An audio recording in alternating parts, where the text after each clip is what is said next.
أعوذ بالله من الشيطان الرجيم. بسم الله الرحمن الرحيم، والصلاة والسلام على أشرف المرسلين نبينا محمد وعلى آله وأصحابه الكرام الطيبين. السلام عليكم ورحمة الله وبركاته. الحمد لله حمدا يليق بجلاله وعظيم سلطانه. Assalamu alaikum wa rahmatullahi wa barakatuh. Waghini oda kunyu oda hakanta kunyu nendo khanta ndendangi empalle. Alhamdulillah oda Allah tiga kemene mame kemene Allah bedo tiga ndengan kaw wakatin cu Allah be tiga ndengi nyoda nga wajibi ya subhanahu wa ta'ala. Allah subhanahu wa ta'ala be godo windi jomya no girindi jomya oda Allah tiga ken kama sorobe ni gemi gire ga igada Allah tiga ken kama wori Allah digan kanninya ni laydu nyana di komondo menaga. Alhamdulillah oda Allah tiga lenki oy sira annabawiya juzu isnashar oy juzu sani ashara oni kenya kama lenki Allah fare sallallahu alaihi wasallam asira tagu tamro filande oni kenya kama taga tamro filande oni kenya kama Allah fare sallallahu alaihi wasallam asira sononte asira dagamunte asira linge oni kenya kama magan kuto abire oni kenya kama dina kegeri mogobe agiri tampiye be wori khayfara ko ke jopadu na la warasasa Allah giri kebe no ndo danga wagini odi fonne ko ngi moga jofene geli makata renga alhala ni beni ginya makata renga giri koto be wori makata renga Allah subhanahu wa ta'ala giri nyameri yenkine nanti sasa alay bakala hijrande berni nali madinatul munawwara ken tongeni ken ngati yasriba Allah faren kiyenga ginya madinatul munawwara agiri hijrande beri adi sahabani makan kon torangi kosofi kama inyanga man katengi kosofi kama Allah subhanahu wa ta'ala adi buraqnya yahay faren danga sallallahu alaihi wasallam sasa anterin kandano oni madina tagenya yi odi jopa agire madina mogobe ege gemei mogobe alhala ni beniginya madina jopa dunga silami ni hakli tagbe genya kilu tagbe genya madina odi fonne kungi sasa gazwa be Allah farenge di deberi gazwa misobe ni gidangi gajangi minya kunga idaga tan munawarat nandaga gazwa minya odi kun gazwa niko gajangu be ni jope mo garini sasa oro no gazwa gore nga badri al kubra ghazwatu badri al kubra kenya sunqason ntamuro nyorun kota. Allahu akbar. Allah fare sallallahu alaihi wasallam makkan ko anangiri makkan nali madina har sai mituma de ina ganin citin tenyan sereburentu tumana serebe gana barato nganti tumana de serebe geti migan karagaren kamma anti tumana de anti tumana ani golle nyai ay ferandam bencu nyana agana ke jopage misro ana ke ngara ana fotana wutu ana ke ngara magandaga ma Allah gane halki baka nyinyen kamma wori Allah gana barako menga ani ke alhala wallankane quraishuninga Allah fare sallallahu alaihi wasallam nanta di hijran de beri na lim madina kencu manya igide hakle kita igili falle ma Allah gere kuben kanda sere banan bano Allah gere khiri igeri tongun wori igeri tonguntu nanti muhammadu ga kebe kamma kenya ni tongunga ayalle gerni isagi falle Allah fare sallallahu alaihi wasallam ageri hijran de beri wakati ben nali madina sahaba beni seganti danga lampu yengi ya kabila ndi siti idi nyanga mankata maka no nga migi yugo ni illa ni baka salama nga ni saga ni mushrika nga Allah do nyanga mankata en kote emma. Allahu akbar. Allah gano kanda Allah gana komebe kanda sere lantan cankundinde aganan cankunde ga sere sulantan kandana khona kande muru Allah maga soba do lelle ona hidayah muru Allah maga wakati ju Allah gano kanda gano wara kanda killen kam nderin kandano Allah fare sallallahu alaihi wasallam sahaba nin tampi Suhaibu ni Rumiyi makkan ko ngeritu wakati be nanta worni makka nanta worni madina hijran de berni daga idi gomaren pere jamandi fana ito kuna ngara annan daga ando naburen nan daga kati muhammadu ya madina keni garenya jita na suulukan anduro nyalikato ankiti duro am miskina mankorinta mankonno sogo manyalikato ani naburen cukita ku jamane ngana ko fume ku nan ngarando ken naburen na daga annan daga kenkini muhammadu ya ana sembe kito kamana ro gaja onti dungene kenga kadi yugo mpa yugo begedi alqiyama foso dunai ati yalli ngeni nabure ke no konko yayi ngedi naburen cukinayi ila gantanga siki barakebe bane ginga ndoro kendi nguno kembane falladin kafa yala ay killen kininga bayti an ngana naburen koyoyi o gedi naburen cukita o killen kinanga adi daga naburu mugunte naburu sogunte naburu siginta da sukoya edi killen kini adi hijrande bira daga Allah farin jagata sallallahu alaihi wasallam kuni yugo beni Allah subhanahu wa ta'ala adi laydu nyawtu kuda ko kada Allah laydu ke timmandi Allah subhanahu wa ta'ala ti yugwani yugo beni ige la ilaha illallah ko ila kekei Muhammad rasulullah ida laydun timmandi ida yo kempaga manjo ko kudo kulanti nyana bani o kuina bure mulla ko iduna mulla o kulanti naburo lanti burnu nabure nganaro Allah killenga ko kugeri nyamobe idi yonkin lo Allah killenga di naburo la Allah killenga ni ya kunto ni re mun to ni mani to ni fa bani to nan chuke do Allah faare mbatenga sallallahu alaihi wasallam ko no ko kumeni ko do sahaba ni nam qawa ko do sahaba ni nam bana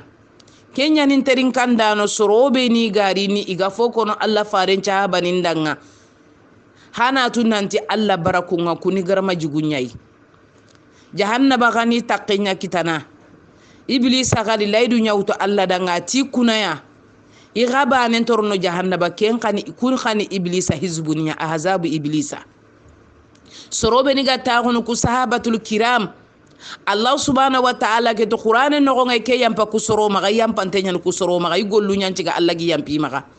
suhaibu burina burenga adi yonki mbane uta daga ami rempe ke nga yonki ke adaga jihadun de beri fi sabilillah ku ya fay ke ahlu sufa ni na buren to du fale ni fofo to du fale makka na linya korinto nga madina no nga Allah fare sallallahu alaihi wasallam aged no quti danga kheren khre miside no nga ahlu sufa iga sakay iga birene no nga ay goni irambane ani ya filanden ti hari garo ni giju mun kama ay goni kombi iramu ku filibane ani ya bane igana wankindi ni kota be na bane nganki kemmerente na toriya ina bane nka kenga na kawa ina siti na bane nganki isaka ini kitenya roni yumungre ganya na injogade jagana enti maga injogade enti maga ira menti maga ga khupu isaka dore nya Allah fare misire gel senye be soga kama isaka no nya kuane ahlu sufa kumenyi gande kitana ay goni lay bito filinya na dulle ngami gito singirini kenyani ogere abi hurayra ta qisan kon hadanga agi salli misire no ngagi bogu dulle nge draga akota gile seme abogu be sukana daga tagu misire laqenga ade abubakar siddiq dugu siddiq hazi umma ati danga ya ababakar siddiq ati ke aya gi yanka qur'ani no ngumulla na wure ko ni danga aya ke mana ngeni kebe aya ke atafsiru ngeni kebe amenyi do kenga anyi de ya mai faini anatu kebe gi yonkinga anatu nantiga al hala be dullengiya mai tini da onda ginka ngafina no na ige ka alla dinya siddiq hazil umma aga alla miken korosinde nyanganda akota kempalle kwani yugu ya gedi na buren chunya na ahlu sufani ndema ni na buren nya na jihadu ndeberi ni na buren nya na Allah fare ndema na Allah dinan ndema abubakar siddiq kono ko ke yugo mogo ko de ke yugo nan qawa Allah fare sallallahu alaihi wasallam atiri be sulaydun timani ma abubakar siddiq ilan tatugana atugadi kengil Allah subhanahu wa ta'ala Allah ti abubakar tugadi ni ke Allah subhanahu wa ta'ala kama ibani an kata abubakar siddiq tugana sire sulanta abubakar siddiq tugana abubakar siddiq akota korosindi ami korosindi dulle nyani abu hurairah tabagani agi jambanda agi daga subo gi jambande Allah fare sallallahu alaihi wasallam Allahu akbar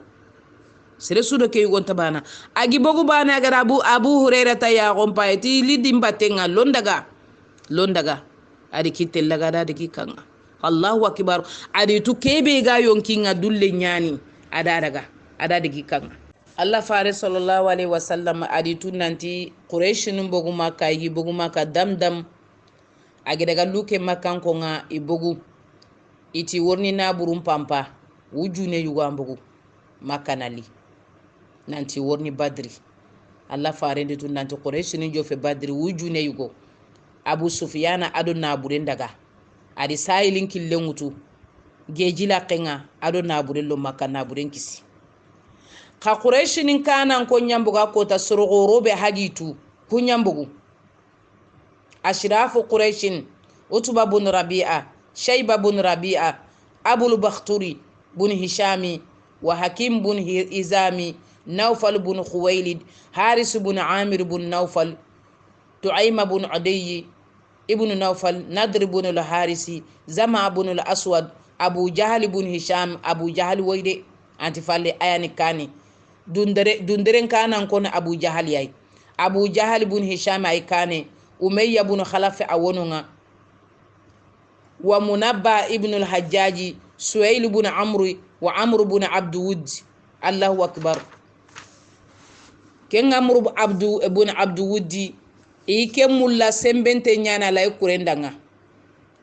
lemunu ngeri jate wakati ba Allah farenti sahaba nindanga hazi makkah qad alqat ilaykum aflaza kabidiha hana tu nanti makka ndi sorogorom adi butenya warakatai makka buteni kuwani makka butenga hadamare menciginte butenga sondo menga mogobe moter makka moter ninya fayke makka ko ndi moter ninya warakatoi akhrajahu ahmad fi musnadihi isnaduhu sahihun wa naqalahu hafiz ibn kasir fi al-bidaya wan nihaya kedigame boga kono ahmad dike hadisa ko musnad fi musnad yasefe fonga isnaduhu sahihun kedigan kanne as-sanadun chahante nyani Allah fare sallallahu alaihi wasallam ate hazihi makka qad alqat ilaykum aflaza kabidiha Allahu akbar Allah farenti sahaba nindanga khanyagali hanatu makka di butenya warakatoi ka inshallah hodi gana mekita matto mundun ko do garanto ngi bogumi ega kenga wakati be Allah fare soro nyugo daga nan daga itele jingutu gedenga i gosi yakanu filimu jariyataini ini jawari la hadiri gundun de buyugo ni benigano ega jinka ma ega jingutu banenti funenda antambo be nga kumene Allah gana dunge ngitele jikini quraishi ninga i jamangu doke ngitele golnyi danga sore ni danga yegenin tuga bane mingeran tambon tuga adiyu odayu wa basbasa ikundi ke digame mu aha ida ka ta Allah fare ngati ya rasulullah khibare ken to ngunyidi odi ke digame mu ya garunga masala ngade la qeng abu sufyana awuru adina bure nguru adaga makka awuru adaga makka agi jofe makka ti makka ko ndanga Allah din kisi muhammadu di jamanga muhammadu di jama Allah din kisiya kenni abu jahali bogu ati quraish ndanga khagiri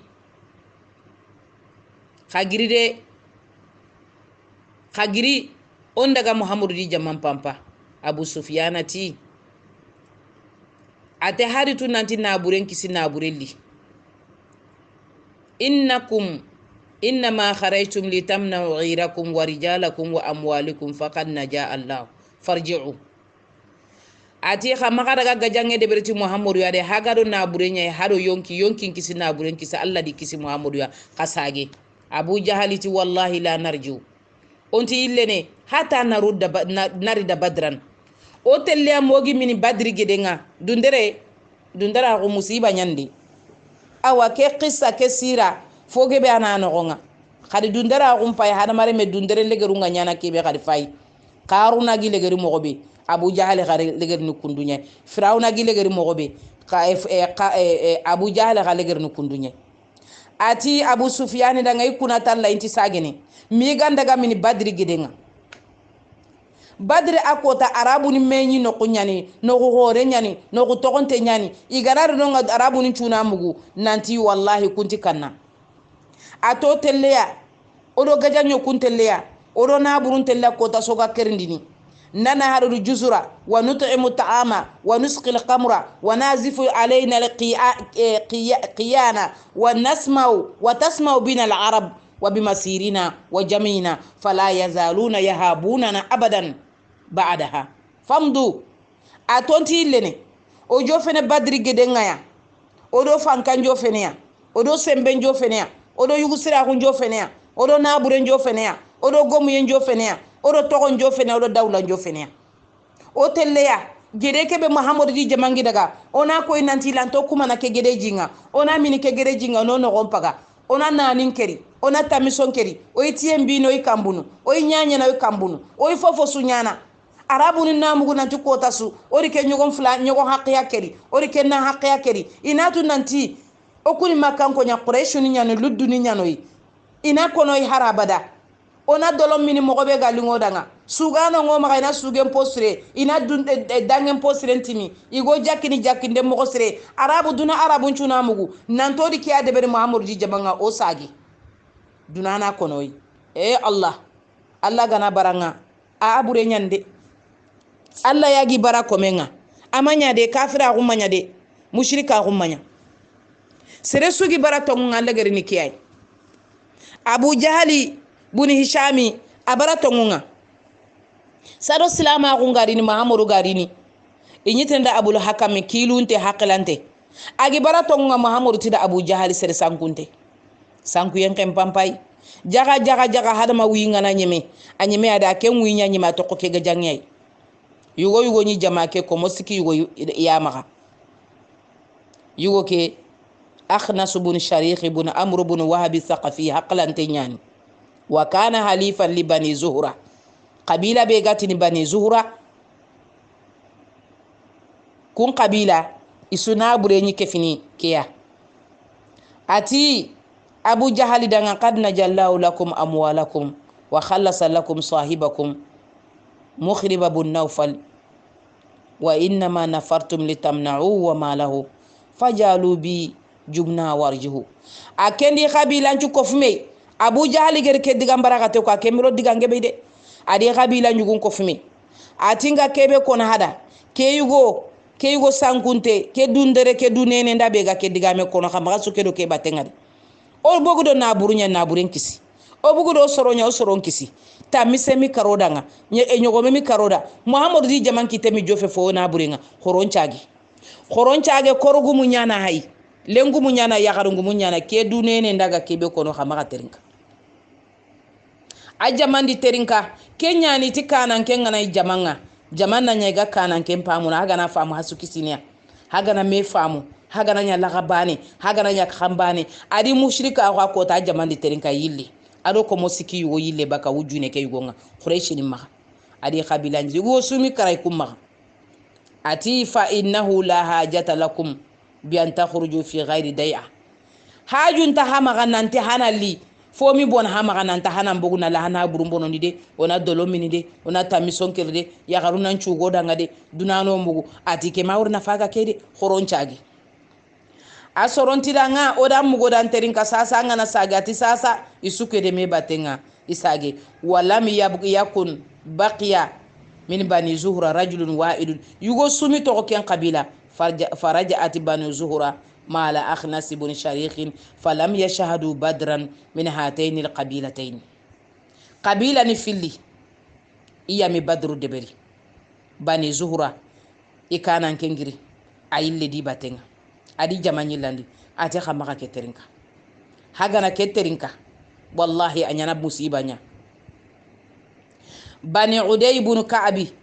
يكونقا سربانا مبوغي يجاكو سرنا كريمة ko kabila ni fili yankisi ko kabila ni fili kisi ikumi dundora ko deberi ikunyille talibu bona abdul mutalib bona abi talibi akenyille sorongeri wori itanke mbakado batenga kempalle inna hawakum la ma muhammad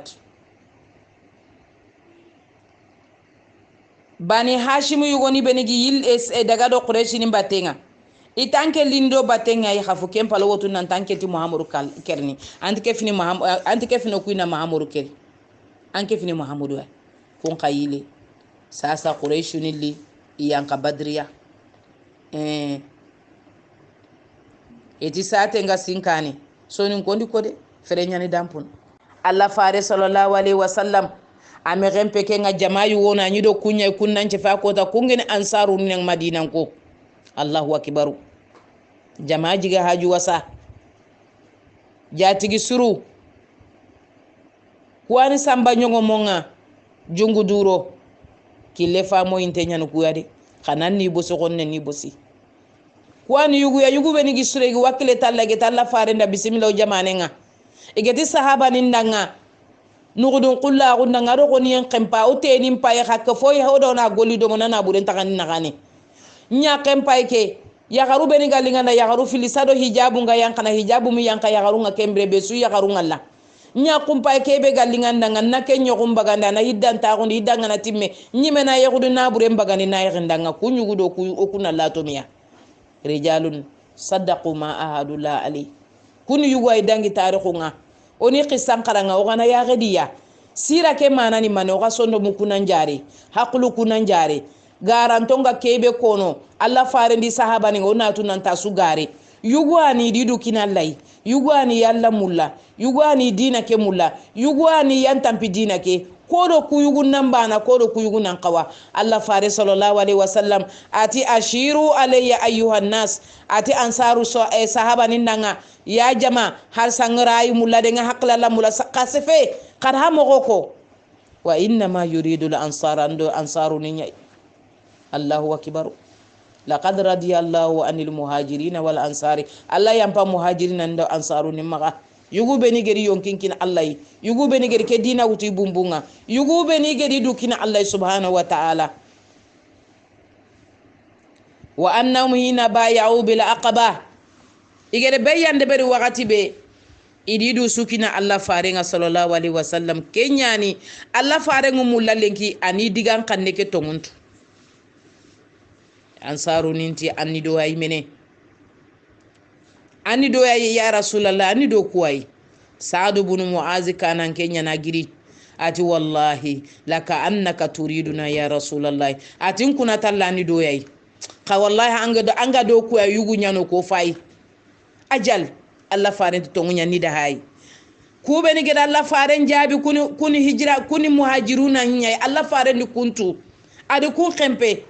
iburi maniya iburi fabaniya iburi naburenga iburi debunga iburi remunga iburi yakunga iburi yonkinga ari kun kempaw Abubakar Siddiq Umar dime ari kuntu Miqdad bin Amri ari kuntu ani do konia kubeni gere akaba be yande be akaba ngadi kitella kitengananti o yonkinda nyonki o naburenda asuro anke Muhammadu do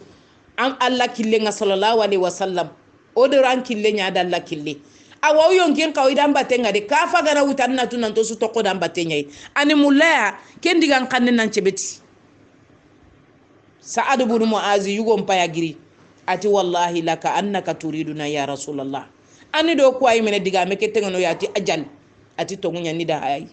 ni mulana adigan kanunya kita faqad amanna bika wa sadaqnaka khadi yugon diga men terinka uli manan ka guntanga usokanga sikanto kusondo munga wa shahidna anna ma jita bihi wal haqq oto ngondi nantando kebe geri wallahi gari fe tongunyan wa atainaka ala zalika uhudana wa mawathiqana ogeri ken tongoro ogeri laydu mutandanga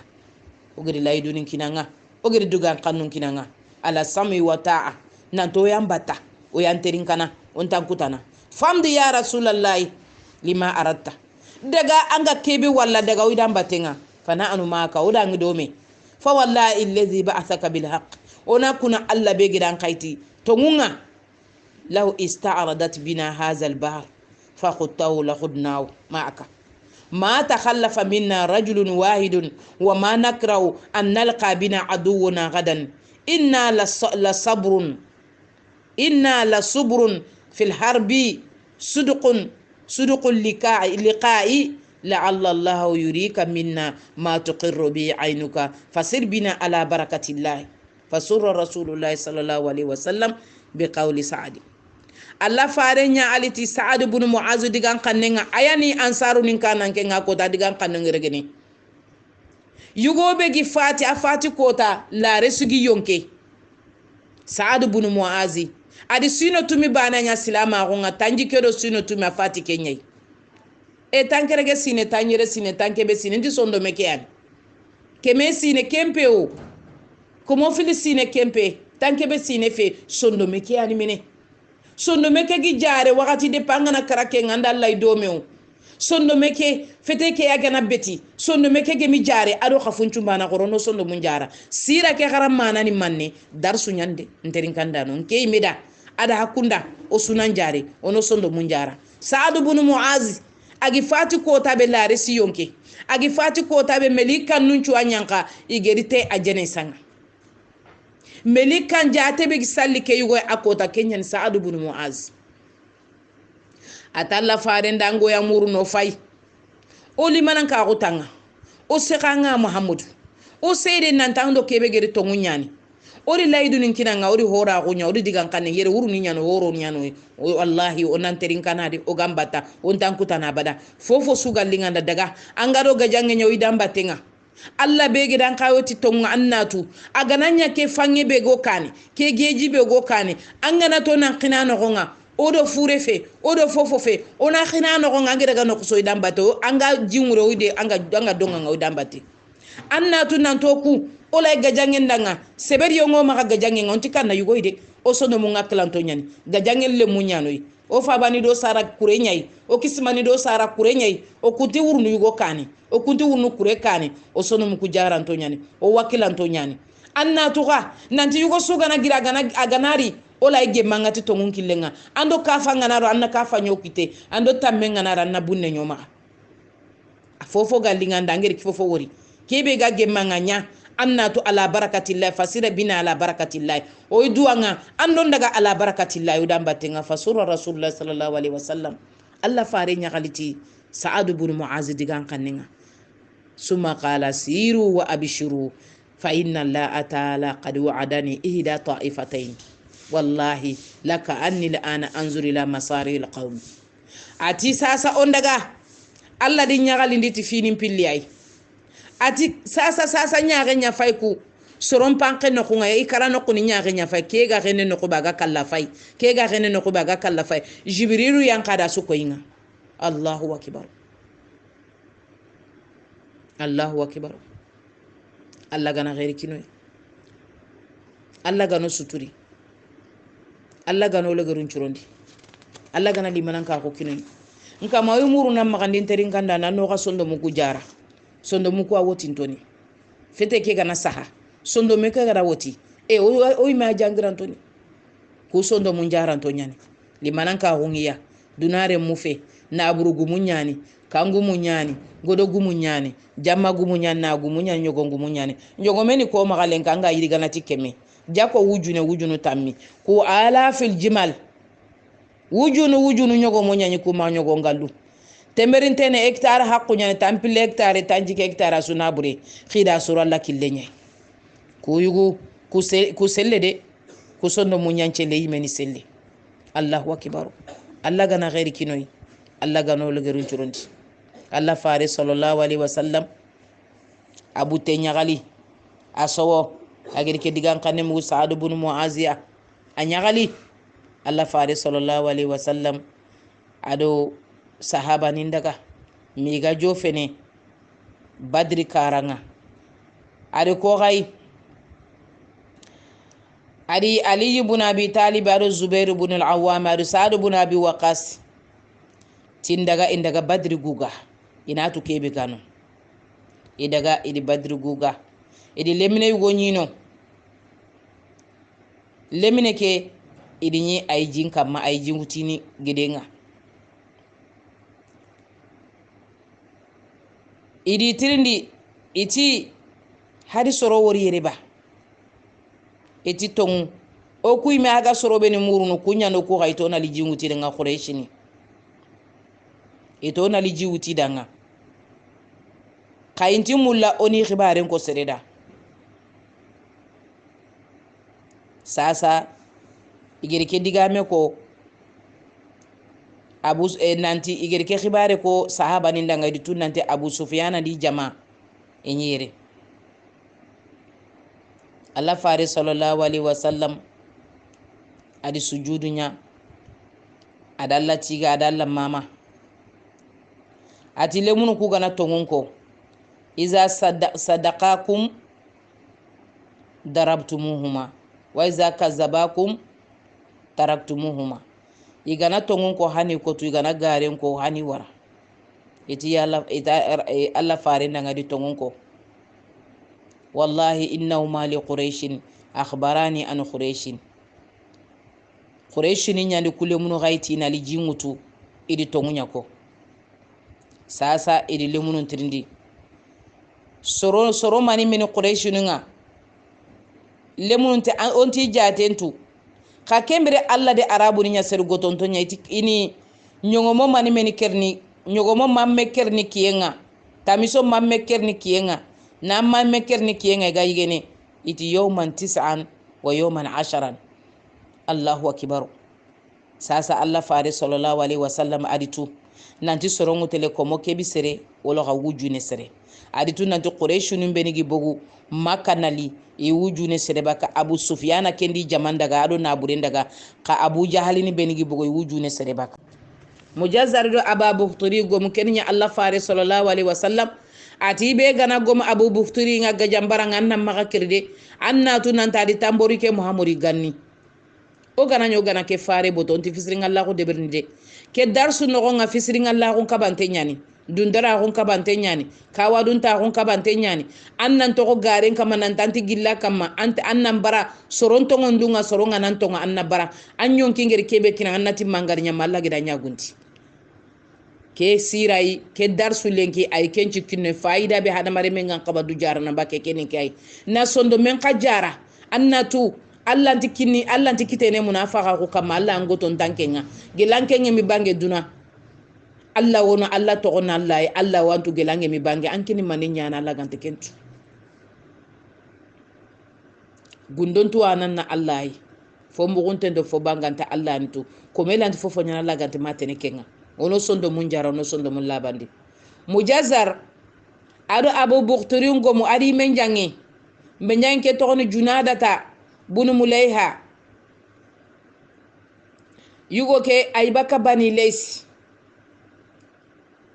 Abu Buhturi to koni Asiya ado mujazzar gugom ati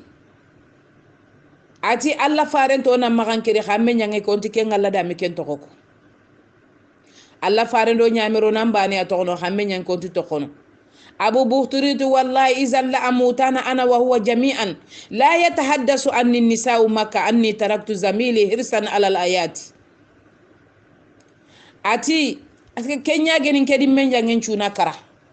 makka ya garunti la gamini nanti idi menja ngen keri nin to onna mbire duna lunga indanga la ilaha illallah khadi ku kafirini wori ke darsu lenki faida gebe anede khadi ku kafirini wori ke kafira ga garen kamma atiti menjangen to kona bara iga kallani ke tono iga kerni ni ke tono menjangen gi karano ko be kallano nya o kudo wahi nin kini gonnonga o kudo ya kun kini gonnonga o do kina ni kini gonnonga o do mani kini gonnonga o do fabani kini gonnonga fabu tugun kini gonnonga fabu tugun le men kini gonnenga ka welle men kini gonnenga o mani pilandi kini gonno o kisime ni pilandi kini gonno ke menjangen nya fayke menjangaru o kudo menjangun jamba o jeniti yakunga o di kanin kara o di deberi o di korto o di naburu nyiga o di re munjamba o ti mogan jeniti le nyakarun kai o ko ala ndo ko ala nyambani kharifa yade o kuro men nyakarun jamba o di kinani nya dome o ti ayi kenti nyano na li yehiya ikinani ya o di na nyateinu o kuro kuna la tumede o di laydum bono do dalla naka o di laydum bono do dalla fare naka ati ulla awati o rasula ona labutu ona la faren botu faren chunnan feti jambe munafaka ko fe laydi bonon de fe Allah ku tefe o kuri ke sunya hadi ku fayade Abi Buhturi Allah faren ti sahaba ni ndanga ari tambori ya makka ganni anyi safana quraishi ni naganga hada gana go muhammad kerenti fisiringa allah kumulla khadi fisiringa allah wara de ke darsu faida gebe yani agatinti kalla menyanginti kalla nin togo menyanga gon khote nyan du serenti kella gamini o kudo wa ginin kini ja sere kalla no nga o ku fini marafan ko bono o gana keti sere kalla na walla ona wa ginin kin nanti ani fulane wal daga mullin keri alla do hasida gundo sondo mbura gundo besen konna ko ma ado duna korosinde la harampi feo la harampi gana nyo khorombo ko on daga kan yahude do nasara on daga kafirin nin keri ayi anna meslamiya kerni wallahi tantokon billahi tantokon hore nyananga kome nyananga an binne nyani an kulle nyani o ya teni o ya nyinyeni silami duru keni kafiri nyati nti kafiri i kafiri kapalle manti kallani ke to duna ga kella hamini silami ninti mogani mekeri silami nindi kafani ngobo silami nindi marafani ngobo silami nindi deberni ni korti ni kindo wuro nanti di mislami ni me ago na daga zuzu ndiga menya nanti ke kamunga inanti tonguni nyamaga haraga nani gare ngamaga debere ndo korti nda menchu gilli gajange ngi nyanati lobonga ay nyanati kafanga ay nyanati debere ay nyanati korto oro kuna daga menya aljanna gare nyan gare moko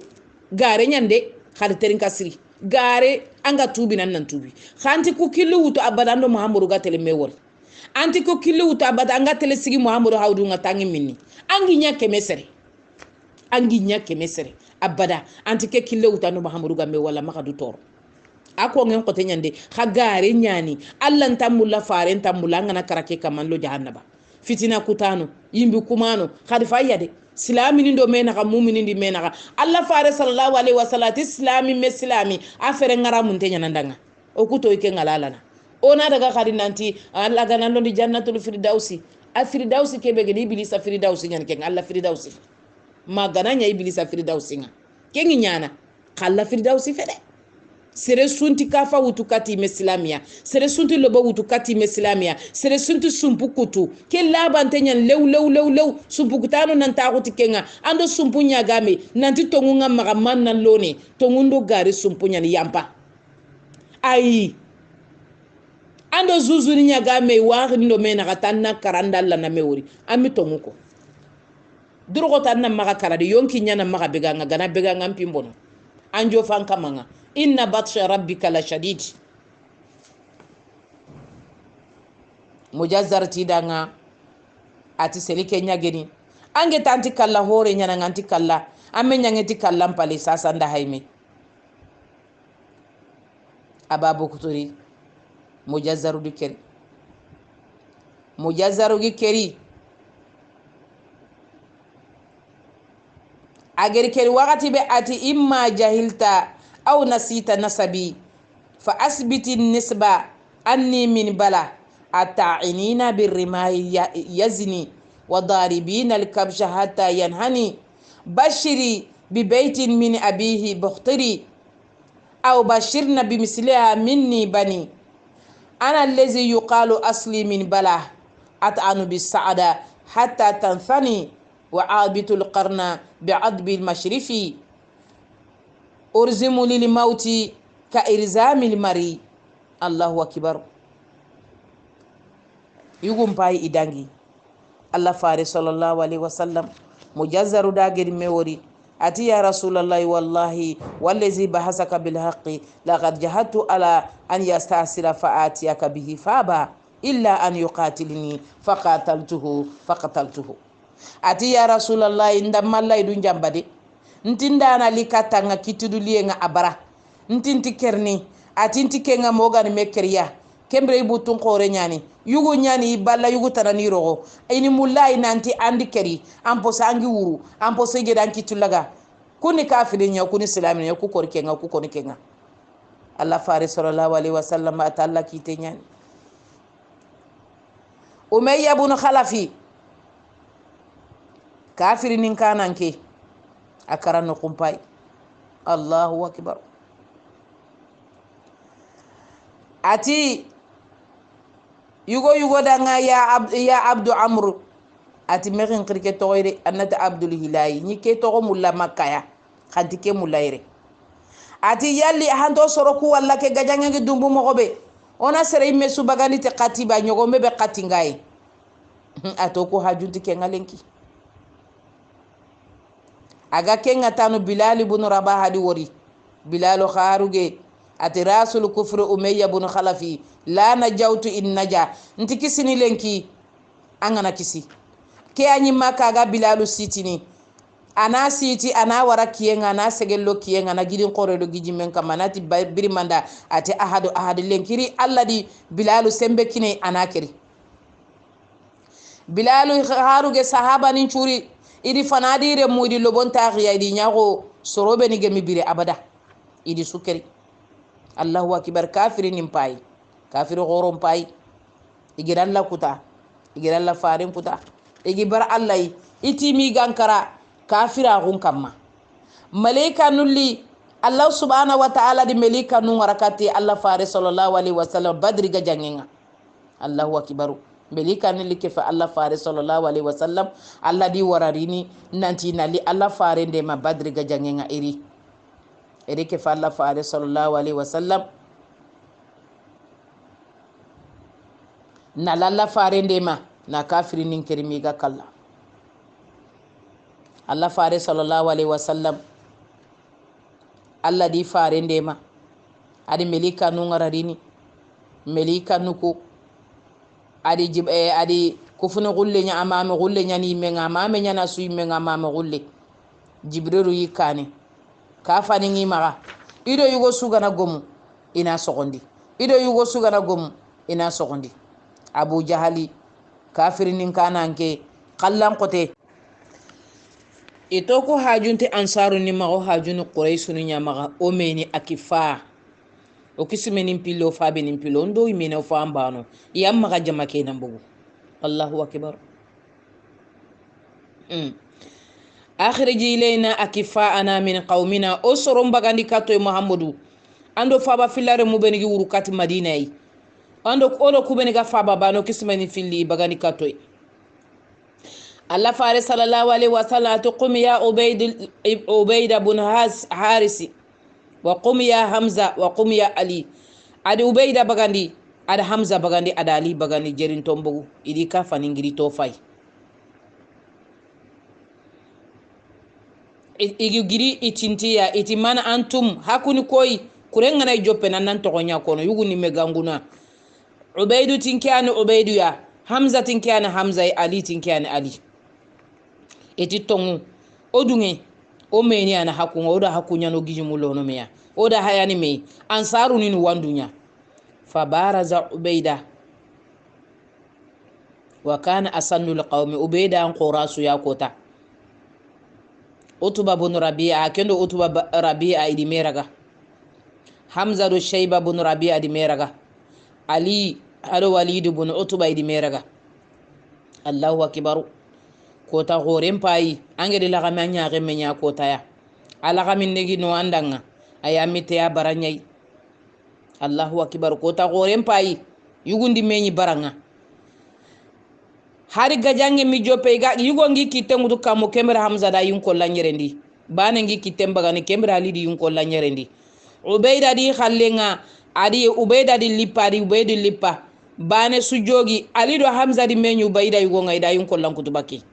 Ubayda jogi di wutu ida ri jamanga idaga deni kembre no kwa sigini ni gaja no kwa sorobe ni gana jogi ini warano nga soro ni jara Allahu akbar balawu njope musiba njope sasa jamandi menyi lukenya jamanti ntomeya sorondi meraga gajangin dumbu Allahu akbar Allah fare sallallahu alaihi wasallam ari sappan cigindi yogono sawadu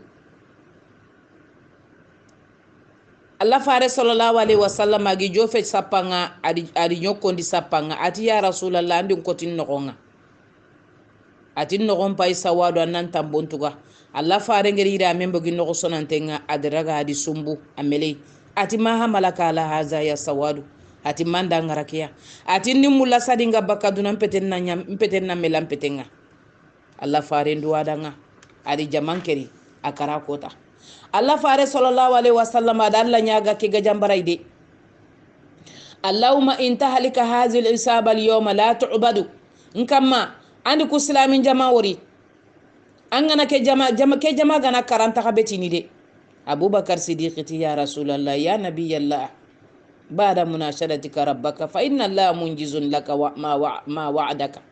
anda Allah nyaga na an kita kadi keta malla gidan duwa ke jabi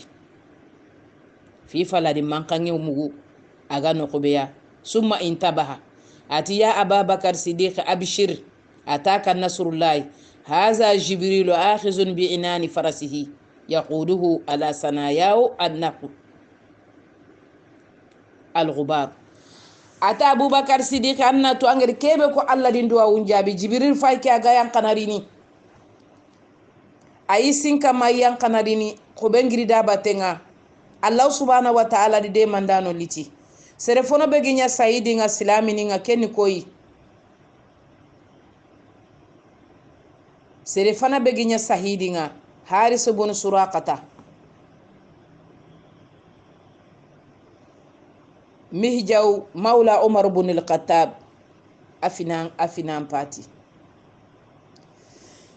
haris ibn suraqata ken chukey ken palle kafirin nga Allah subhanahu wa ta'ala ari silaminin de makafirin kamma Allah fare sallallahu alaihi wasallam abugo kati jamanga ayi de mana kurenga ayi sagoni Allah garni baraji be kinya yawmal qiyama ati man yuqtalu sabiran muhtasiban muqbilan ghayra mudbirin illa adkhalahu Allahu al-janna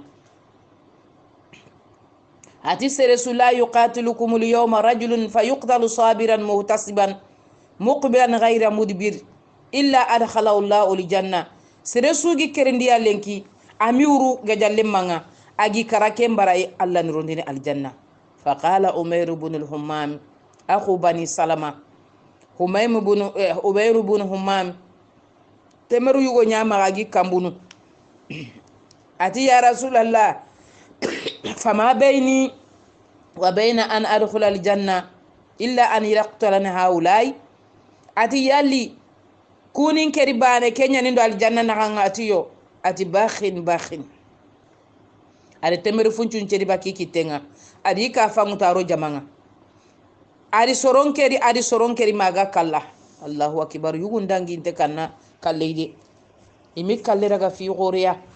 na ngurukule nga kenya ni lebunga na nya munafiki nga kenya ni lebunga na mbarandu kinalla kenya ni lebunga na nya gare no nga kenya ni lebunga na nya jambante na Allah jamba na fare jamba kenya ni lebunga ikumi kalle wuri lebuya Allah fare sallallahu alaihi wasallam hakaza afnatan min al-hasba akhadha hafnatan min al-asba fastaqbala quraishan biha thumma qala shahatil wujuh thumma nafahum biha wa amara ashabahu faqala shuddu ashrafakum falamma wudiya alqawmu aydiyahum ya'sirun wa rasulullah sallallahu alaihi wasallam fil aris wa sa'adu bin mu'az qaimun ala babil aris Allah fare sallallahu alaihi wasallam ari dore muti kitenga di sanki kafiri ni nyagon kamma sere su ya remme to dore ke gemere ati quraish ndanga khadaga ati soro nanga sahaba na khakerindi hagana serebe kita hana kida hagana serebe gemi karana sita da nari aita gunu i kompen no nga saadu bunu muazi sikala kenga ko dada abubakar siddiq andomi Allahu akbar Allah gana khairi kinoyi Allah gano le gadun choron ken ghazwatu badri Allah fare sallallahu alaihi wasallam adi sahabani egeri kebenya emira gati gajangya komo siki yuwana kota Allah subhanahu wa ta'ala di dema adi dema timane adi kamenyan kanina nyenyen kaundi na nyenyen chebetini na seinge ke sebetini makani sein jamani nya sahara nyani itani na maga togolu sene baka seinge na maga du se bakita ngwe konno ngi na seinge ta adi seinge chebetindi wure ati sahaba ninda ngalenki mpabu tuguni Abbas ibn Abdul Muttalib aboguta Quraysh ningi boguma ame boguti kalle haga na wore khamaga keri abal bukhtiri yo khamaga keri abul bukhtiri yo kafiri nyana ko ta fisringa Allah ko manya kagere golle be deberi ay rencena Allah fare nguinga ati sino siki laydu be quraishi ni ngir safa kayti be ngir safa na logal kabay yugo be ngir yankandi na bogo na sir abal bukhtari yani hana tun hanta di tamboarin ke muhammadu lanti tugana haga na wori xamma kirde sahaba yugo giri ati allah fare ngir kebe ko nke mi dunge de ima allah fare kuta bada qasilama gullunga indanga abu huzaifa ati anaqtul abaana wa abnaana wa ikhwatana wa ashiratana wa natruku al abbas wallahi la in laqituhu la alhimannahu as-sayfa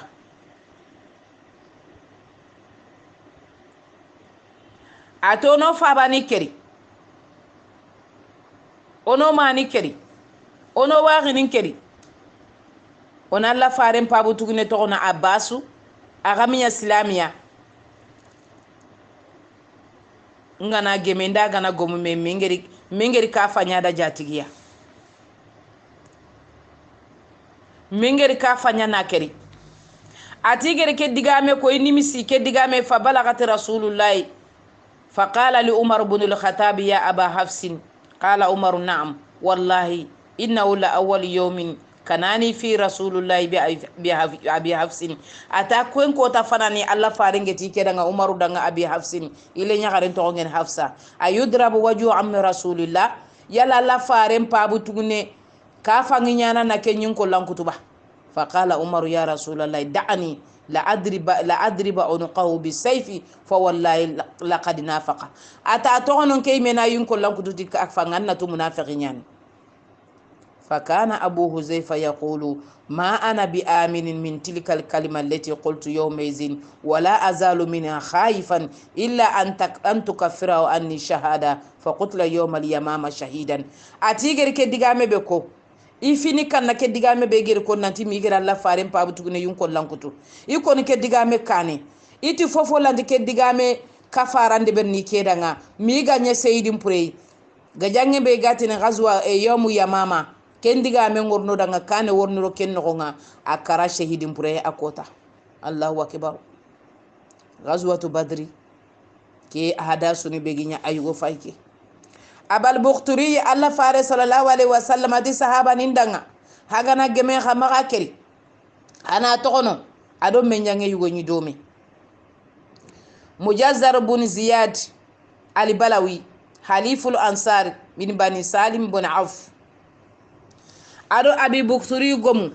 ado menjange atanna to allah fare sallallahu alaihi wasallam to danga na gomo na magan keri quraishi liyanka badriya e kembere ke dundere adi jaribe adi fitina abu jali de quraish ni fitina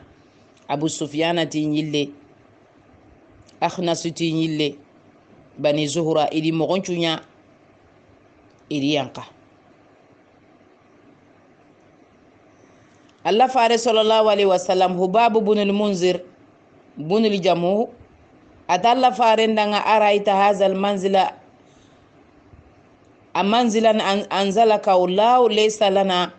أن نتقدمه ولا نتأخر عنه أم هو الرأي والحرب والمكيدة أتي يا رسول الله أنجي ينقنق الله أنتنا ينقنق نبا مجاجين بيرانياني أدو na honno ngake gaja anga honno kitana killebe makenyani ma fera ndinya gajangen kilenyani magajangen peranyani ati ay feranyani ati kefeti yanqanq sasa ona ke yanqanq wara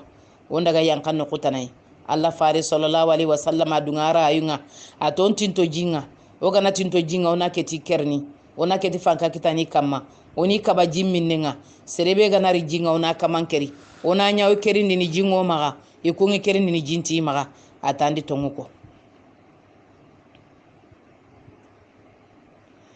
Allah fare sallallahu alaihi wasallam ado haqlan to nyanyi do me akota Allah fare sallallahu alaihi wasallam sahaba ni bega walla killenga ko ta so haqlante idi ke kille koy adunge ke killeya ati yugo sulanti nyana ga baka quraish agarni mini ke jiya ya rasulullah o gante kerni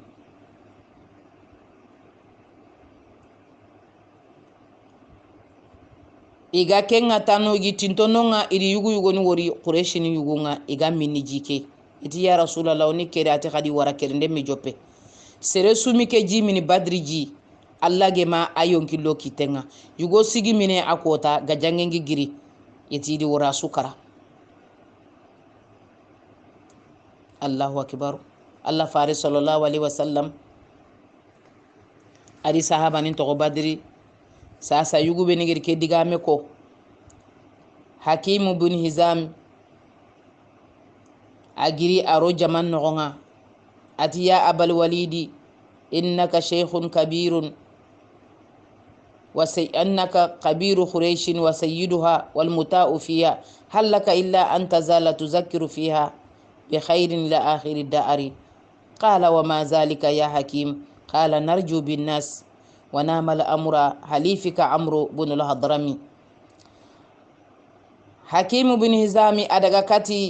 قريش كان كنا أتدغنا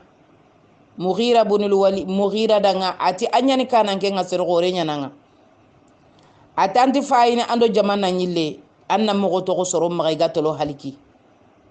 Amr bunu Hadrami di ke digame ako ke digame ani tonga ati danga Fati ibn Hanzaliya atin to ko to de Hanzaliya le nyugo nyanko da Hanzaliya le nyugo ni koy Abu Jahali ma to ne Hanzaliya Asma'u bintu Mukhriba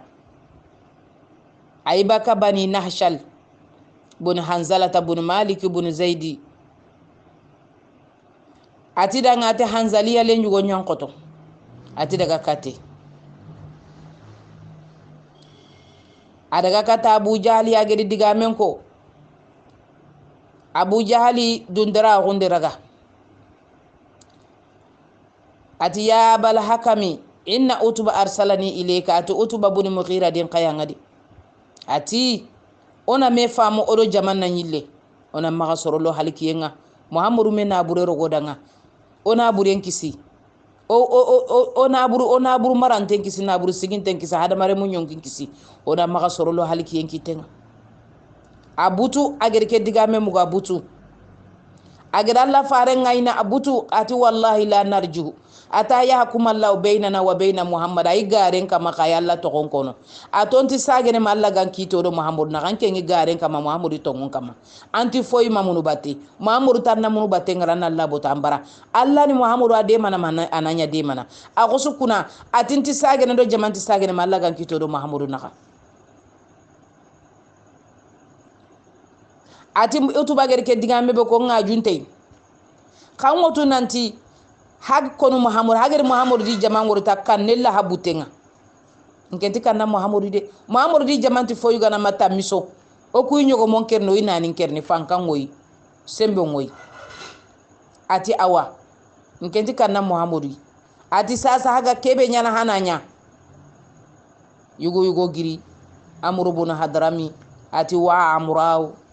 amrau fahum yatil harbu wa aqba amru nasi واستوثقوا على ما هم عليه من الشر وأفسد على الناس رأي الذي دعاهم لأتبع Abu Jahali gerke digame ko arabu ni kembere luke ngana nyabani harmade mungilliya Aswad ibn al-Makhzumi aken yuwai yugo begen islami nin toro aji kumbure nyana la kembure nyani adi islami nin toro agiri o haidullah la ashrabanna min audihim atindi laydu muta Allah daga namin islami nin jikeya awla ahadimannahu wala gayger jikero mere fobe no nakara awla amutanna duna wala gannankara fini kusikiani kafiri ni nyani menyi kalera kana fobure agi bogu wakati be jamanga agi setu fon kamma kafanga kitenga tenge gedenga jibe Muhammadu di jamangeri wara sahabani atenge jinga nokube Hamza bun Abdul Muttalib Asadullahi Allah faren pabu tugune jerin to ngona kota kin laga ngona kota Hamza giri atenge yo ga tenge jike mogobe na wutu karankeren do tan na nga Hamza di kafangurunda kamma tankuti ayre hodon kamma agi yere hodon kamma ferengi dele ne bakatanga kesu kamma atige laydu be wutu kafiri nyani ilaydu keni timmandini ade akurumu aga kurumunu adaga maga jofene jinga agi jofe jinga gati kitelo no kamunga ina mputiro jinga hamza rika fallo kanne ngadi ko la nyerendi yugo ngono akota akenge ni yugo adi me wonyu anke ngi garen kam mankuna ancago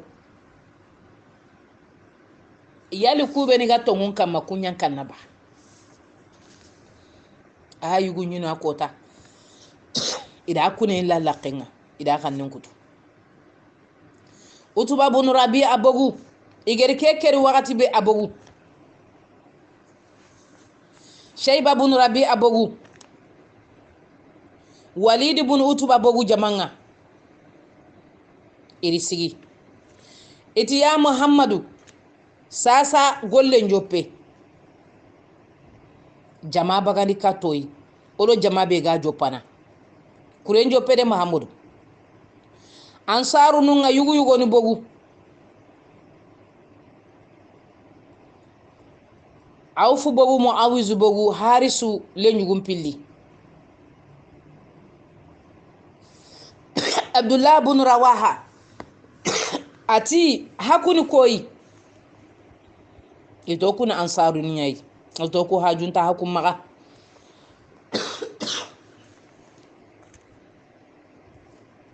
okunu quraishi ni nyaw no me quraishi ni amurunu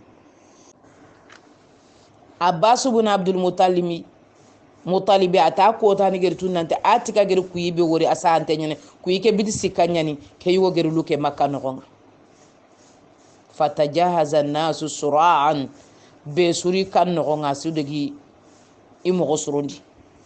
gosrondi kati koy edi imo gosrondi kati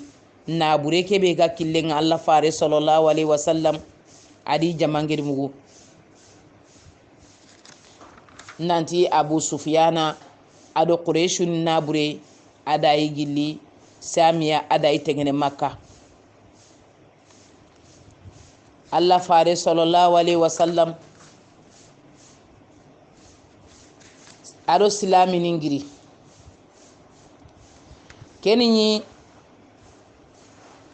adi magambanu yugoni wara nanti ndaga non korosi idaga nan daga non korosi ra ko Allah farenda sallallahu alaihi wasallam nan todi wori nanti abu sufyana to munyani adi jamangi gili shamia ada itengene adi nabure gili shamia marsandisi nabure gili shamia ada itengene makai Allah fare sallallahu alaihi wasallam ado silami ningiri يوم الاثنين إجري 8 خلت من شهر رمضان تنيني سنقصو مبتو سيغون كوتا ادي جمانغير سلاميني إدي مغسروندي emi daga ti gajange de emi mغسروندي ti gajange gajange ndi nyino nyai wakile tallayi kempale mi giriti gajange idaga ya nanti itele sigi kane na yokukura ga idi nari minanya silamiya mana bure kena sage silamini maka akota amru bun maktum keni finkinte ay mu'mini nyani abdullah ibn maktum silami gore nyani adi wara anan callitu soronga madina nogonga akota allahu akbar adi lubabata adi kenka wara nanti kenna madina konkorosi adi darapon kini koy mus'ab ibn umair ibn hashim ibn abd manafi ibn abdul muttalib ibn abd manaf adi darapon kini akota ken kota yugo gullani adarapo be ga kitenga Allah fare ngere kire darapo ke ga gullenya Allah fare darapo gullenya aro silami ningi setu killenka setu fonka maiga killenga daga la daraponi filiani maga rayatani saudawani ihda ma ali ibn abi talib yuqalu laha al-uqab wal ukhra ma ba'd al-ansar darapo baninga ali maga baninga ansara yugo madina ke yugo maga Allah fare sallallahu alaihi wasallam igi setu fobe kamma akota tanyere setu fani maga yugo fili na meñi setu fo na metu mandi ko mo siki yugo ado ke nyambogo akota Allahu akbar soro fili ani setu fo kama Allahu akbar akota alhamdulillah tige ngalla da limanan ka gunyani iri kille mutu yitele badri ni nokwai gede ani makka do madina naganga sami kille nga nagane nga igati ni badri ke iti gede ke jinkure nga iri kenya utu gede nya badri nga jinga khuranga ko khason tamudo naga ton kota ga khuranga mo be badri kenya ni yogonati di ken to garo gede kiya yogonati yugo be gedi jaba kenya yugo to goni igeri utu igeri ro badriya kenya yugo to goni badri yugo ke to goni badri igeri to ke utu igeri ro gede kiya ali muhimmu gede ken no ko ani gidundo me ana kanga gidu gorondo me na kanga bogura ku sikiyani sami bogura ke madina bogura ke makka bogura ku siki arabu ni menyi ni no ngai saka gore nyani ken no ko ega tele menyi no nga isaka gore wa no nga kasu filisiki ega tele sakancigino no arabu kabila ke su menyi no nga gede ke ji gore ani ajilinge nyani gede tokonte gede darajante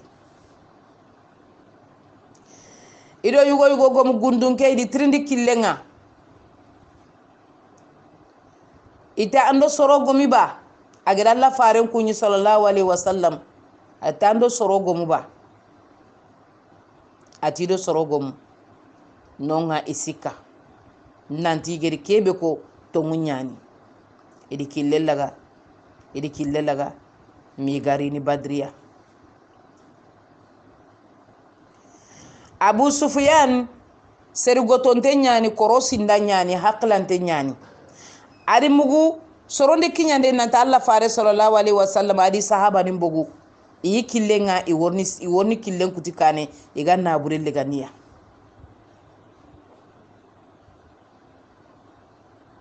agadi manenya adi sahilin killen mutu sahilin kille kebe geni geji la kan killen ari kamun killen ara di sahilin killen mutu Allah te nyani kana lato baka madina konga ana lato baka makkan konga killebe gene Allah fare sallallahu alaihi wasallam adi sahaba ninti jofe nonga kengi nyana ake wande naburu ngo kisini ay me kisini ay rono makka na to mi naburu ke buse Allah fare sallallahu alaihi wasallam sasa adi sahaba ni ayitirndini Abubakar Siddiq hazi umma ada Abubakar Siddiq finatirndi ati yabna abi quhafata anga qila lankini nga yalo ni dugu yaba ona gajangende beri yalo nandangi yaba adi digancire ko digame kebe gilinga Allah fare ndangati noari ada Umar tirndi agada Abubakar digame meako adi Miqdad ibn Amr tirndi kazalika ati dangati ya Rasulallah imdi lima araka Allah fa na'nu maka wallahi la naqulu laka kama qalat bani Israila li Musa izhab anta wa rabbuka faqatila inna hahuna qa'idun walakin izhab anta wa rabbuka faqatila inna ma'akuma muqatilun fa wallahi allazi bahasaka bil haqq la in sirta bina ila barkil ghimadi lajadalna ma'aka min duni hatta nablugh فقال له رسول الله صلى الله عليه وسلم خيرا ودعا له به خيرا مقداد بن عمرو يغم بايكو يغو ساغو مؤمنيني iti ya Rasulallah angerin tirndi ngakla langa Allah geri kebe angara killebe suke do kemba to idan batenga an kama ngana tan nan to gore quraishun makka quraishun nari no nyiro dina mekeri o dini mekeri na o kunti fokono bani Israila ko ngeri kebe ko Musa da kunti kemme ko nandanga iti Musa da nganga gajange mulandan kama nandaga hananda gaja haga na duta gajange hanara no kunyeri bani Israila ko ndiga mempa geri ko Musa da alayhi salatu wassalam ageta Allah di nyameri yenkidinga bani Israila ko onangiro nangomu kafirininga furauna di kurenga qaruna di jamanga onan kerindindi ito kufere musa anga kerinde mulla anka manga gajange mulla agantinya na gajange falle ay mena nyanka adan na daga hana daga kurencigindi hana gajange ndeberi hagara duguta hano kunyeri amru ibn muqdadi radiyallahu anhu atalla farenda kunti ken ko na da bani israila ko ngeri kebe ko musa da kunti ken ko nandang otini manne muhammadu andan kama ado kuy me on daga sundaga kerindi hagi kerndi no ko so andan kama kuy kerni ndononga hagere jihadu ndeber no ko so jihadu ndeber ndononga yugum payke o gi siran kono o gala ga darsu kitano gonga o gala ga hakle kitana no gonga o gatu nan to tarikhu ke sorobeni go tarikhu ke megendinin mi tarikhu ke kharaya silama gumpeti kundunga de yugu nyandango kani dina ke girina kanen citi dina ke gilabe age khura age nyallenki fo gullenga talli ko ta swanga mukunanti serenyan tubi ko ta sumi gir islami keri ko ta sume saragi tubi ko ta sume gir islami bi ko ta sume seregi tubi rono ke dina no wallahu mutimmu nura walau karihal kafirun wallahu mutimmu nura walau karihal mushrikun har mushrikuni ngana bara har kafiri ngana bara har munafiqi ngana bara malla gir ke dina wutu kam ke dina kama nallai agana nyago kuma ganyemeo angana gal sinkinin ke asasa yinyemeno angana kinin metara yinyemeno okuri duna mulla kadina ke kama nallai analla maga agen yugu fono beni maga ganni gir alla de makundangi kunya sira nimpa imagan kutompa oga kono miqdad ibn al-amri adiga munya fayke khada haqlen to sahaba ko rukwa khari to ko kutanga miqdad ibn amr atalla farendanga alla gere kebe ko yanga daga onda mbatenga o guti foko nanda ban israila ko gere kebe ko musa do kunti ken kono muk o kuti nandanga daga ndan kama ngana sigi no ko sigi da habatenga wallahi ona kuna talla fa wallahi allazi bahasaka bil haqq alla be gere an kayti tongunga agira ngara kati duna suya muhammadu harando gara yanka gejuro itelo kerindini harando gara sege giden kama itelo kerindini harando gara sege tebulle nya itelo kerindini allah fari sallallahu alaihi wasallam aduwa danga aduwa miqdad ibn amr danga o yimbe duwa ngadanga allah gana tuga te khairi allah gana tuga dinya aljanna interin kandano allah gano yimene kandano sono mu kusurondi na kanda killenko abu jahali be akhna subita ado jamana nyille abara abu sufyana ti ado jamana nyille abara allah subhanahu wa ta'ala amidange kafiri da rogoyde amidange mushriku da rogoy karamo bureya dunderen ka allah midange danga karamo bureya muaz ibn amr ibn jamuh ati abu jahl akota ati akara karamo beya karamo bure lemunu filli daga yuqa seyugo sagata itoy muru nammaga oy muru nammaga anna abu jahl ko jamakeya abdurrahman ibn awfi ati fa bandi lagami ata ko tay islamini badru ko tay islamini chafanga idi tempai idi nogen pai iya gongo mu lemunu filli gadi batenga lemina lamanu idi ko bonjiti ya am hal ta'rif aba jahal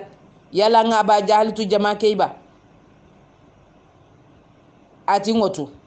ati ahmenu nga juna aba jahal ma atoru mugu nan tanya anyalla faren kana o kuna o gana wori o danti fetene me mo furu ma fure ati basinte migida abu jahal ko ay ati di kitenyo meti ala inna haza sahibukum alladhi sa'altumuni fabtardaw bisayfihima fadrabahu hatta qatalahu atiti haga yugo be muruna afayke yugo kebe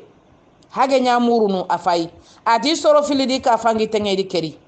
igara alla faren bange bane sunati nyandi kera alla faren ti haraka fanin kini nganna fay ari ferenyi bane suka fanga ati hasoro fili sudu keri muaz ibn amr ibn jamuh ati kenya nda yunko lankuta akota na lakini allah fari sallallahu alaihi wasallam se fe foni nganta bana yogonati kenya ndi ayunko lankutu nandaga kini allah fari sallallahu alaihi wasallam yogonati se fe fo yogoninati abdullah ibn mas'ud khake qissa tuano yogoniti daif hisallam punte nyani nanta dangi abu jahaliya wakati be Allah fare sallallahu alaihi wasallam atina nyille sorobe nigi karano ko nga jaman no nga ka jangi nyime ina muru atidi wor saka kemre yonki bucune ani isega giji men kamma igi sega giji men kamma eti la yalle anke nyana to ngun kamma lenki ba mo ko ani to ngun kamma ati annatu andi siga gore de beri lenki de na fofeta ngama nagana ne nagana bucine anke nyanche genin ke giji men kamma yali sembe hada ngalenke hagana so yugobe geni soron kanan konga yalla haga seren kanan konga hagere kenkeri ati laqad akhzaka Allah ya adu wallahi Allah danya gundi lenke Allah gonne Allah faren konne lenke andi tunanti Allah di legerun kini koy tongun leger ni aleger ni tongun nyay tongun ko xale Muhammadu xale nyan tongun man xale nyan tongunga anna tunanti Muhammadu xale nyan tongunga di tabu jaliti danga laqad irtaqaita murtaqan sa'aban ya ruwayil ghanami summa ihtazarat ra'sahu اهتزرت رأسه ثم جئت به رسول الله صلى الله عليه وسلم فقلت يا رسول الله هذا رأس عدو الله أبي جهل فقال لا الذي لا إله إلا غيره الله فارس صلى الله عليه وسلم عبد الله بن مسعود أتيجي ينقل لهم كتير daga idikina Allah faris sallallahu alaihi wasallam ita Allah gonne yunkol lampai anyi me gonne yunkol lampai Allah fare adalla tiga ken kama kenyani ahdasu ni beginya ghazwatu badri islamini ntarin kandano kenya faike Allah fare sallallahu alaihi wasallam Allah di fare ndema adi de masaran kafirini nkamma saran kafirini be kidiran koto beni igetinti ille ni falle inti baka munu batte kamma magamballe muy woni tubi idi kullaga makka na kunciti ni fitina ni bogu silama gon kamma Allah subhanahu wa ta'ala tikundanga innal ladzina tawaffahumul malaikatu zalimi anfusihim qalu fima kuntum qalu kunna mustad'afina fil ard qalu alam takun ardullahi wasi'a fatuhajiru fiha faulaika ma'wahum jahannama wa sa'at masira kumma gambane silamini nyani min bani asadi bun abdul uzza al haris bun za'am bun al aswad bun abdul muttalibi abu qais bun al faki bun al mughira kumma gambanu ani ali ibn umayya bun khalaf bun wahb bun huzafata asib bun munabba bun hajjaj bun amir kumma gambanu ani isorondi ragani siti kori hijirande berna daga kata Allah farenga idi kotu ni fitinandi ni bogu silama gon kama ikara karamo gobure Allah gano kisi karamo goburenga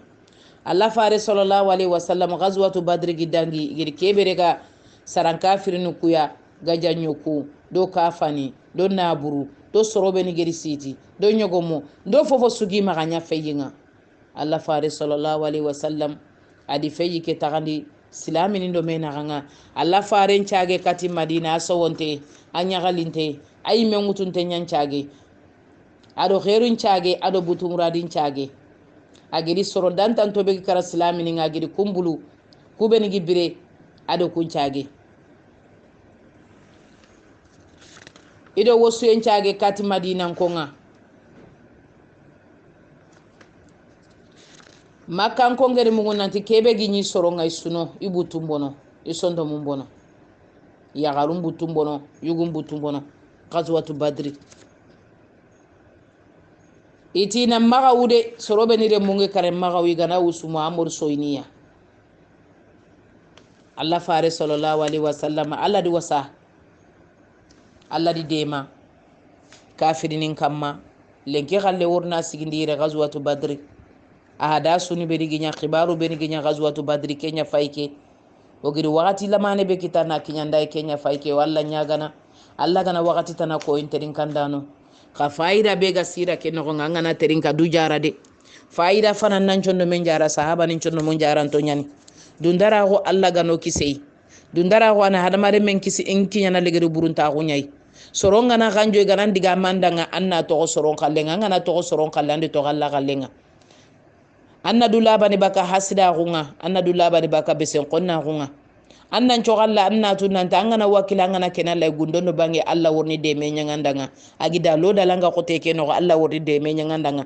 fisirin Allah ko anna to amanya sere sugi suranda ar kafirin ya gini maka fisirin Allah Allah ti fisirin Allah ko mulla faranti fisirin Allah ko mulla wan fisirin Allah ko kenyai angi suro sere sudanga lenki angi mi sebere kenya na ngwindini